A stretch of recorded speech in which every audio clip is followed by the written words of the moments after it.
Hello everyone, मैं प्रज्ञा the Indian herbs channel से आज आपके लिए एक कफ सिरप बनाने की विधि लेके आई हूँ। कफ सिरप, जैसे कि सर्दियाँ स्टार्ट हो गई हैं, आप लोगों को खांसी, जुखाम, सर्दी ये सब भी स्टार्ट हो गया होगा साथ में। इसके लिए आप क्या करते हैं, मार्केट से कफ सिरप ले आते हैं और मार्केट बेस्ड दवाइयाँ ले आते हैं। जो आप मेडिकल स्टोर पे जाते हैं, कहते हैं मुझे कोल्ड हो गया है, कोल्ड की मेडिसिन दे दीजिए, और आप वो मेडिसिन खाते हैं और आपको कितना सारा हार्म होता है। कहते हैं, आप लोगों ने भी सुना होगा, घर पे आपके बहुत सारे लोग भी आपको बताते होंगे कि सर्दी जुखाम में दवाइयाँ नहीं खानी चाहिए, क्योंकि वो जो जुखाम है वो बाहर नहीं निकल पाता है, वो जुखाम को जमा देता है, जिससे आपको खांसी आना स्टार्ट हो जाती है बहुत बुरी तरीके से, जैसे सूखी खांसी जिसको कहते हैं, वो भी आना स्टार्ट हो जाती है। तो ऐसा क्या हम घर पे अपने करें जिससे हमारी खांसी को भी राहत मिले, हमारा जुखाम जकड़ने भी ना पाए, जकड़न भी ना बनने पाए, और हमारी खांसी, सर्दी, जुखाम सबको इक्वली ट्रीट भी कर दे। तो बस हम एक ऐसे ही काढ़े के बारे में बात करेंगे। ये काढ़ा मैं अपनी दादी को डेडिकेट करना चाहूँगी, क्योंकि वो ये काढ़ा बहुत बनाती थी और हम लोगों को इतना फ़ायदा करता था। जब भी सर्दियाँ स्टार्ट होती थी, हम लोग ये काढ़ा पीना स्टार्ट कर देते थे, हम लोग को सर्दी, जुखाम, खांसी कुछ नहीं होता था, सब दूर भाग जाता था। तो बस क्योंकि काढ़ा बनाने में बहुत सारा टाइम लगने वाला है, तो मैं काढ़ा बनाते बनाते आपको उसके इंग्रेडिएंट, उसके बारे में आपको बहुत अच्छे से बताऊँगी। तो चलते हैं अपने काढ़े की तरफ। तो काढ़े का सबसे पहला इंग्रेडिएंट है वाटर। बिना पानी के तो कोई काढ़ा बन नहीं सकता है, तो पहला इंग्रेडिएंट तो वाटर ही हुआ। तो पहले मैं अपना इंडक्शन ऑन कर लेती हूँ और इसमें हम मिलाएंगे। आप अपने घर पे कितनी क्वांटिटी में बनाना है उस हिसाब से बना सकते हैं। मैं अभी यहाँ पे बना रही हूँ 5 लोगों के लिए काढ़ा, तो मैंने ये बॉटल भर के पानी लिया हुआ है। आप कह सकते हैं अप्रॉक्स 1 लीटर पानी हमने ले लिया है। 1 लीटर पानी इसलिए लिया है क्योंकि ये जब हम पकाएंगे तो ये पकते पकते कम रह जाए, इस क्वांटिटी में लेना। इसका मेन इंग्रेडिएंट जो है, मैं उसके बारे में बात करती हूँ, वो है पान के पत्ते। आप गूगल पे सर्च करेंगे तो आपको पान के पत्ते में कफ को डाइवर्ट करने की, कफ को ठीक करने की, खांसी को ठीक करने की, जुखाम को ठीक करने के इतने सारे गुण मिल जाएंगे कि आपको सच में यकीन हो जाएगा कि हाँ, बस यही है मेरी कफ सिरप, जो जाड़ों में बनाएंगे, बच्चों से लेकर के बूढ़ों तक की सबको आपको देनी है। अगर आपको नहीं सर्दी जुखाम बुखार है, फिर भी आप इसे रेगुलर मतलब अपनी टी के जगह उसको आप रिप्लेस कर सकते हैं। आप दिन में 1 टाइम ये काढ़ा पी सकते हैं, इससे आपको सर्दी जुखाम बुखार में भी राहत मिलेगी, साथ साथ में ये उसको होने से पहले ही रिकवर करना स्टार्ट कर देगा। सर्दी जुखाम बुखार ये आपके लिए आपकी एंटीबॉडीज जो होती हैं उनको इतना ज़्यादा आपकी बॉडी को इतना डिहाइड्रेट कर देता है, आप पानी नहीं पी पाते हैं, वो आपके लिए बहुत ही ज़्यादा खतरनाक भी साबित हो जाता है, कफ से भी बचाएगा। तो हम सबसे पहले बात कर लेते हैं कि हम पान के पत्तों का यूज़ क्यों कर रहे हैं। ये पान का पत्ता आज से नहीं बल्कि 5000 साल से ये यूज हो रहा है हमारे इंडिया में।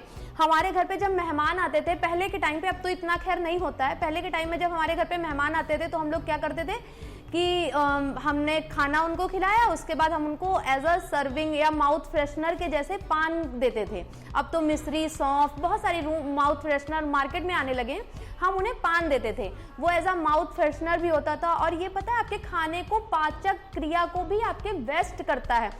तो ये जो पान है इसमें एंटी इन्फ्लामेटरी प्रॉपर्टीज पाई जाती हैं, जो आपके कफ को, आपके सर्दी जुखाम बुखार को एकदम बना के रखता है। तो चलिए चलते हैं अपने काढ़े बनाने की तरफ। तो देखिए हमारा पानी थोड़ा सा गर्म हो गया है, हम ये गुनगुना हो जाएगा, हम इसको पहले गुनगुना कर लेंगे, फिर हम इसमें डालेंगे 3 पान के पत्ते और 20 से 25 तुलसी आप सबके घरों में पाई जाती है और तुलसी का खूब यूज होता है जाड़ों में चाय बनाने के लिए बहुत से। तो देखिए ये देखिए हमने 3 पान के पत्ते, 10 से 15 तुलसी डाल दिए। अब हम एक बहुत पुरानी, और अब जब बात काढ़े की हो रही है तो भाई नई चीज तो नहीं यूज होगी ना, पुरानी चीजें यूज होंगी। तो हम यूज करेंगे सोंठ का, ड्राई जिंजर का, सबके घर पे होगी, बहुत सारा यूज होता है इसका। अब तो खैर बहुत सारी चीजों का, तो हमने ये पहले से पीस के रख लिया। आपको इसको छानना नहीं है, आप इसको छलनी से छानेंगे नहीं, इसके रेसे के साथ 1 टेबल स्पून इतना भर के आप इसको इसमें डाल देंगे, ऐड कर देंगे। इसी में आपको डालना है काली मिर्च। मैंने 8 से 10 काली मिर्च कूट के रख ली हुई हैं, ये देखिए। इसका पाउडर बना लीजिए और उस पाउडर को आप हाफ टेबल स्पून इतना सा आप इसमें ऐड कर दीजिए।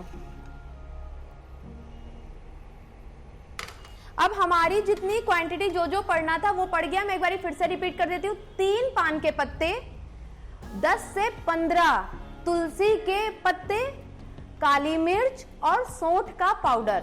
सौंठ आपको पाउडर बेस में भी मार्केट में मिल जाती है, या आप सौंठ लकड़ी ये जो ड्राई जिंजर फॉर्म में रहती है वो भी आप ले सकते हैं। अगर वो लाके कूटते हैं तो वो ज्यादा बेटर है, क्योंकि पाउडर में क्या क्या मिक्स है हमें नहीं पता है। तो हम क्या करेंगे, अब इसको आपस में मिक्स कर देंगे, देखिए। और हमको इसको तब तक पकाना है जब तक कि ये जो पानी की क्वांटिटी है वो 1/4 कम नहीं हो जाती है, मतलब पानी आधा रह जाना चाहिए। ये आपका कफ सिरप तैयार हो रहा है। अब हमको इसका यूज कैसे करना है, हम इस पे बात करते हैं। जब ये हमारा पानी आधा बचेगा हम इसको छान लेंगे और छान के गुनगुना ही पीना। जैसे आप चाय पीते हैं, जितनी गर्म क्वांटिटी में आप चाय पीते हैं या कॉफी पीते हैं, उतनी ही गर्म क्वांटिटी में आपको ये काढ़ा पीना है। आप दिन में इसका एक बार सेवन कर सकते हैं। जाड़ों में आप जब इसको पिएंगे आपको किसी तरह का कफ, सर्दी, जुकाम, इवन सर दर्द और बुखार भी होगा ना, वो भी ठीक हो जाएगा। मैं फिर से बार बार कहती हूँ, आप ये सब रेमेडीज अपनाइए। ये सब बहुत पुरानी रेमेडीज हैं। लोग दवाइयों से दूर रहते थे सिर्फ इन रेमेडीज की वजह से। पान के बारे में आप कभी सबके पास फोन है, आप कभी सर्च करने बैठेंगे ना, उसमें इतनी सारी खूबियां हैं जिसका आप सोच भी नहीं सकते। पता है आपको, पान की जड़ का जो है, पान की जो जड़ होती है उसका यूज लोग कैंसर के ट्रीटमेंट में भी करते हैं। क्योंकि कैंसर आपको जैसे एक ट्यूमर बना और फिर वो कैंसर की जो सेल होती है वो बढ़ने लगती है, बहुत जल्दी ग्रो होता है। कैंसर की सेल्स बहुत जल्दी ग्रो होती हैं। फिर क्या होता है, जब वो उसका जो सेल को रोकने के लिए उसकी एंटीबॉडीज होती हैं, उसको रिकवर करने के लिए, बॉडी में जो एंटीबॉडीज होती है उसको रिकवर करने के लिए पान की जड़ का यूज होता है। पान की जड़ इतनी कमाल की चीज है, इसको स्किन पे भी यूज किया जाता है, इसका स्प्रे बनाया जाता है। खैर स्किन पे जो भी यूज होता है मैं तो उसको एक के बारे में बाद में बताऊंगी। पर जब आप देखेंगे ये इतना अच्छा काढ़ा है कि अगर आप रेगुलर बेसिस पे पिएंगे तो आपको सर्दी जुकाम बुखार होगा ही नहीं। पर अगर आप देखते हैं किसी को है तो आप इसको आप यूज करवा के देखिए। आपका 4 से 5 दिन में आप देखेंगे कितना, बिना दवाइयों के, बिना किसी इनहेलर के, बिना किसी ताम झाम के, आप देखेंगे कितना आपको रिलीफ मिलना स्टार्ट हो गया है। आपको पता है साइंस भी इस चीज को प्रूफ कर चुकी है। ना जाने कितनी चीजें आप स्किप कर रहे हैं अपनी डेली रूटीन से। सब तो डेली रूटीन का पार्ट है भाई। तुलसी हमारे घर में है, पान के पत्ते चलिए घर में नहीं रहते पर अड़ोस पड़ोस में बहुत इजीली मिल जाते हैं। सौंठ हमारे घर पे रहती है, काली मिर्च हमारे घर पे रहती है। हमने कुछ अलग से तो नहीं डाला ना, पानी तो सबके घर पे रहता ही है। फिर हम क्यों दवाइयां लेने जाएं, क्यों मेडिकल स्टोर से। और सबसे गंदी आदत जो लोगों की है वो तो ये है कि अगर उनको जुकाम होता है उनको वो लगता है कि अरे बस हम मेडिकल, वो तो डॉक्टर को भी नहीं दिखाना चाहते। मैं डॉक्टर्स को भी कहती हूँ, वो कभी डॉक्टर्स को भी नहीं दिखाना। तो उनको सर्दी जुकाम बुखार होगा, वो डॉक्टर्स को नहीं दिखाएंगे। वो क्या करेंगे, बस डायरेक्ट जाएंगे मेडिकल स्टोर से दवाइयां ले आएंगे और खा लेंगे। उनको तो ये भी नहीं पता होता किस तरह का जुकाम है। इसीलिए मैं कह रही हूँ, किसी भी तरह का जुकाम होगा, किसी भी तरह की खांसी होगी, आपके इस जो काढ़े से है वो बहुत अच्छे से जाएगी। अब इसको आप पीने से पहले क्या करेंगे, जब आप छान लेंगे तो इसमें कुछ बूंदे, जितना आपको क्वांटिटी में मीठा पसंद है आप शहद डालेंगे। चीनी प्लीज अवॉइड करिएगा। अगर आप शहद नहीं पसंद करते हैं तो गुड़ डाल लीजिएगा, गुड़, या आप कोशिश करिए आप शहद डालिए। शहद खांसी के लिए बहुत अच्छा होता है। आप वो जब डालेंगे तो आप देखेंगे कितना बेनिफिट मिल रहा है। अच्छा, जुकाम अगर स्टार्टिंग फेज में ही आप इसको पीते तो ये बहुत ज़्यादा असर करेगा। अगर आप इसको लंबे टाइम में, जितना जल्दी आप फाइंड आउट कर लेंगे कि आपको जुकाम है, आपको उतना जल्दी ये काढ़ा असर करेगा। तो बस थैंक यू सो मच। ये काढ़ा पीजिए और फिर बताइए कि कैसा लगा आपको ये काढ़ा और कैसे ठीक हुआ आपका जुकाम। सबके जुकाम के पीछे बहुत सारी स्टोरीज होती है, तो प्लीज शेयर करिए अपनी स्टोरीज मेरे कमेंट बॉक्स में। Thank you so much, bye bye.